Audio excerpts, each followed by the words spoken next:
Assalamu alaikum, hey, and welcome to the Muslim Life Coach Institute podcast. This is Abdul Shahid, master coach, trainer, and therapist, and this is where I help you to coach yourself and your clients on how to overcome anxiety, fear, and all of the emotional baggage that keeps so many of us stuck in our minds, our lives, and our relationships. Hey guys, welcome back to this week's episode of the Muslim Life Coach podcast. What is going on, folk? What is going on? Resentment, anger, sadness, like all of these feelings that everyone feels, but you and I, we know that sometimes they're so potent that they actually keep us from going home. Like many of the people that I've worked with, many of my clients who are high performers in, they work hard. They work hard and sometimes for all the wrong reasons. Let me explain. You ever feel that you don't want to go home because of what it feels like, even the thought of it? You know, you walk towards your house, or you walk towards your front door, and as you're getting there, you haven't even entered your home, but you start to feel this draining feeling, and it totally makes you feel like staying out and not going back. I want you to understand that if you have experienced this, or you do experience this, it's a normal feeling, right? Now, it's not a good feeling, and it's not something that you want to hang on to, and that's what I want to talk to you about today. One of the things that I find, and I'm talking about, I train coaches and therapists, and I train them with the tools to be able to overcome any of these things. But one of the things I see over and over again is that many of the people, when they initially come to the training, or they jump on the Nafs transformation program, what they find, and by the way, if you don't know what the Nafs transformation program is, that's where I coach you. That's where I'm actually coaching you and helping you to transform your life and taking you through a journey of doing that. But anyway, if you're doing either of the two, already, then you know what I'm talking about, because most of the people that initially come in, whether they're trained in a modality of psychology or otherwise, or they have no background at all, everyone knows about mindset. That's all you hear about, right? And it's a good thing to focus on mindset, but very often what we think is that if we focus enough on mindset, if we can wish away the feelings, then everything will change. And here's what happens. We're so focused on positive thinking or working on mindset that we're constantly, it becomes like a second job, right? And so you don't want to deal with it. And after a while, it gets so tiresome. It gets so, it becomes so difficult to even bring yourself to doing the mindset work, because you're thinking that, it's so hard. It's relentless, right? And when you stay in that state of mind, then what that does is that it erodes away at your well-being. And you're stuck now between, and this is what I find, listen, it's not funny, because I know, because I've experienced it myself, and I know that many of the coaches and therapists that I train, and many of my clients who go through the Nafs transformation program, they all come in with very similar problems, and it's very, it's always linked to relationships or circumstances in our lives that we don't want to experience, right? So the thing is, when you're in that state, the thing that takes a hit is your well-being. And when I say well-being, I'm just saying, the quality of life. Think about it. When you don't want to go home, and you're always wanting to be out of the home. And I've worked with people that have spent 20, 30 years escaping each other, escaping their relationships, forever escaping their relationships and their family members. And why? Because when they coming to the home, it becomes draining. just the thought of being around those people or the person puts you on edge. And when you're in that state, then you're constantly thinking positive thinking, like work on mindset, and these are all good things. However, if you don't actually ever change, like the condition, what's actually creating it, the triggers, all of those things, if you never actually focus on doing that, then what it means is that it's like you do the work on your mindset, you do the work on your positive thinking, you're trying to do this all right, and then all of a sudden it resets because something goes on that changes everything, right? Something, when I mean something goes on that changes everything, like someone comes in or someone says something or someone, a memory is triggered, and all of a sudden you're reset back to default of feeling awful, and it's like a grey cloud is following you around. You ever had that feeling? Like wherever you go, the grey cloud comes with you. Everywhere else, it's like it's the sun's shining, but like with you, like you got a grey cloud walking over you. And that grey cloud, let me just demystify that. That grey cloud is not real, obviously, but that grey cloud is the cloud of emotions that we fall into. And we feel as though we're stuck in that. And very often, 60-70% of the time, many of my clients, many of my trainees, many of the people that I work with, they get stuck in this, and they've been stuck in this for years and years and years. And here's the thing, you can't change it by constantly doing mindset work, constantly doing all of the things that make you feel better temporarily, and they do work temporarily. It's not that it doesn't work, but you're doing it temporarily, and then all of a sudden something happens. The actual situation itself, the triggers are like they're still there, and when they trigger you, it's like you've been reset back to that awful feeling, awful state. And as a result of that, what we do is that we actually spend our lives, I don't know if it's such a word, but Netflixing or like Facebooking or social mediaing, like whatever we're doing. I mean, I've just made those three up, but like you understand what I'm getting at, right? Like we spend our time in avoidance behavior. We spend our time in trying to do things that make us feel better. And as a result of that, like we find ourselves not doing the things that we want to do, and relationships never get better. In fact, relationships fall into this stalemate almost, like where no one's going anywhere, and we're all just going to sit under this awful grey cloud, and just endure. And here's the thing: you don't need to do that. What has to happen is that you have to take ownership of what you have control over. And so, as I take my clients through this journey, I'll tell you exactly what I do with them.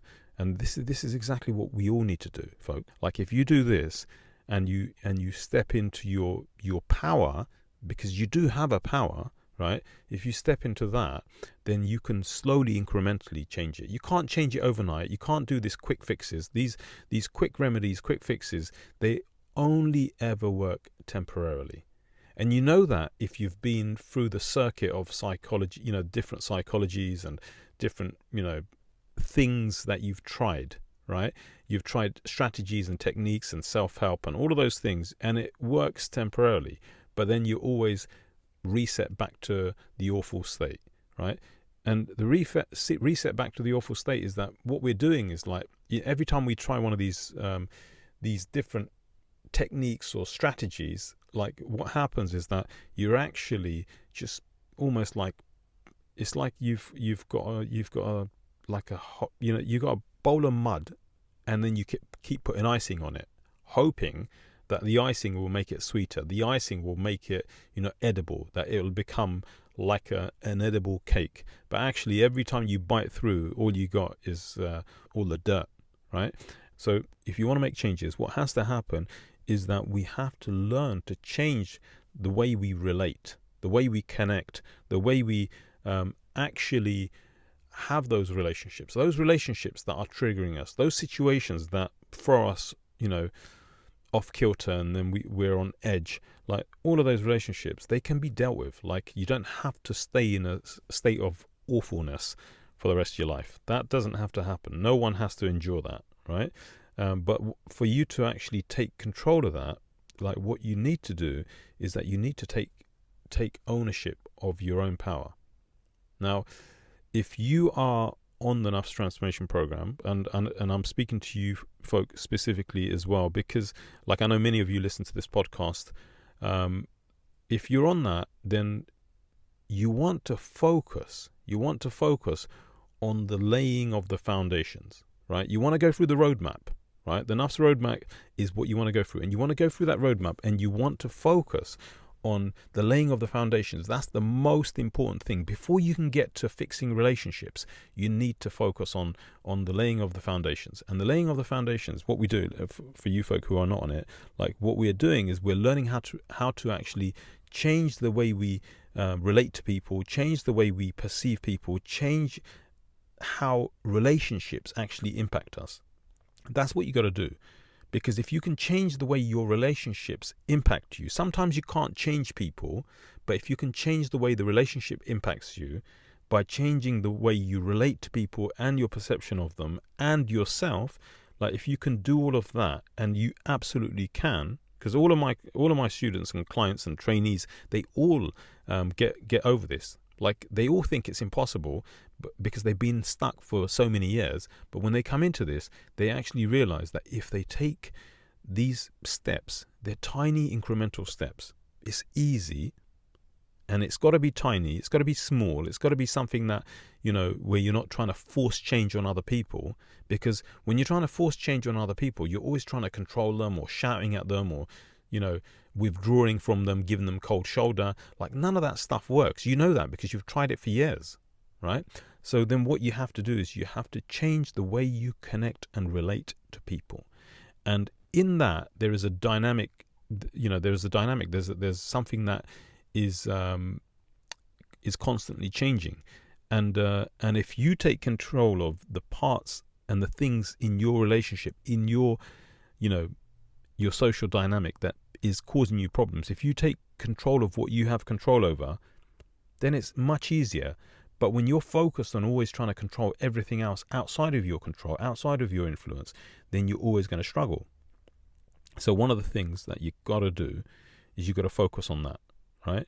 You got to focus on that. So you got to focus on the way you relate to people, right? Now, I know it's tempting to actually try and, impose on them your expectations and make them feel bad and make them feel, you really want them to get it, that they keep triggering you. You really want them to get it, that they make you feel like not coming home. Like you stay at work because you walk in and you get that horrible look. You walk in and you feel on edge. You walk in and you feel like, you're going to be criticized, that you're just not going to be happy. You fear not being happy when you come home. And as a result of it, we end up not being happy, right? But if you can change what's within your scope of change, within your power, right? And this is what I teach all of my clients folk. If you will take control of what is within your power is something that Allah subhanahu wa ta'ala gave you, right? And I know that many of you think that, I don't have no power. I don't have the ability to do anything. And I want to tell you that that's actually, that thought there is not serving you. It doesn't help you, right? So if you are willing to change what's within your power, and to change that, you got to first acknowledge that you actually have the ability to change, right? You have the ability to change what's within your scope, right? Within your influence. Like if you can do that, then what you're going to find is that the dynamics of your relationship, the way you interact with people in your family, whatever it is, like the dynamics will change. And as that changes, you're going to find that they start to change. And the most powerful thing is that although you're focused on you, you're going to find that they change. I work with so many people on their marriages, right? Let's just say more than 50-60% of the people I work with is on their marriages. And I don't need to work with the couple to make this work. I work with you to get you to be able to change what is within your scope of change. You can do that, right? Now, you can't change them. You probably tried to change them forever, right? But you can't change them. And so forever, while you're trying to change them, you stay in this, under this, this dark cloud. But when we focus on changing what you can, then all of a sudden everything starts to change. And I'm saying, look, this is a reality. Allah subhanahu wa ta'ala has given you and I the power to do that. And because we've got the power to do that, then He subhanahu wa ta'ala, He would take care of your affairs. You think He wouldn't, but and I know people don't say that, but in their mind they're thinking, oh, it's never going to happen.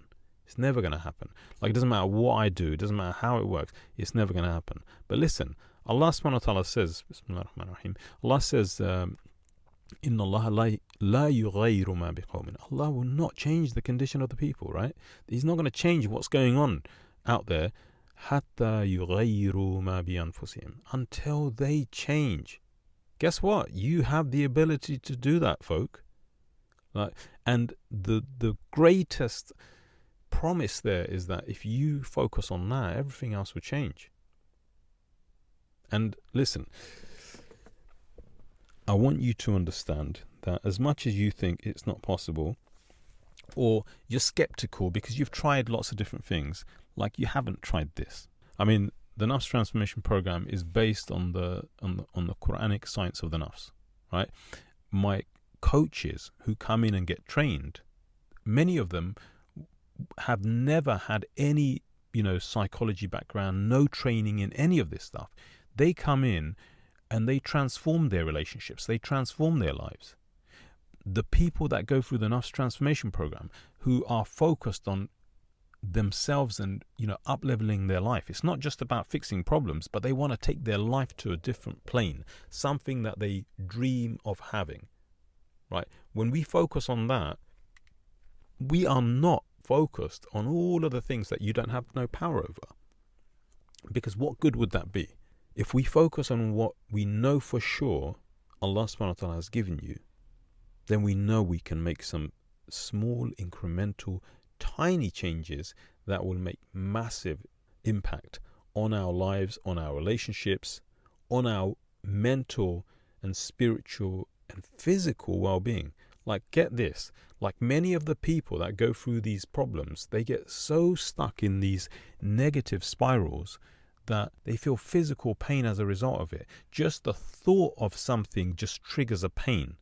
And if you're someone like I know many of my clients have had that problem. Many of them when they come in, they have all sorts of diagnoses, right? They have these challenges, and it's because they've been stuck in this state. And I want you just to imagine this.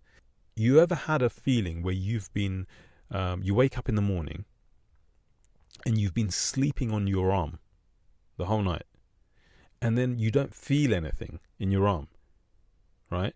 And then as soon as you start moving around, like you start feeling sensation coming back to your arm, and there's a tingling feeling. It doesn't feel too good, right?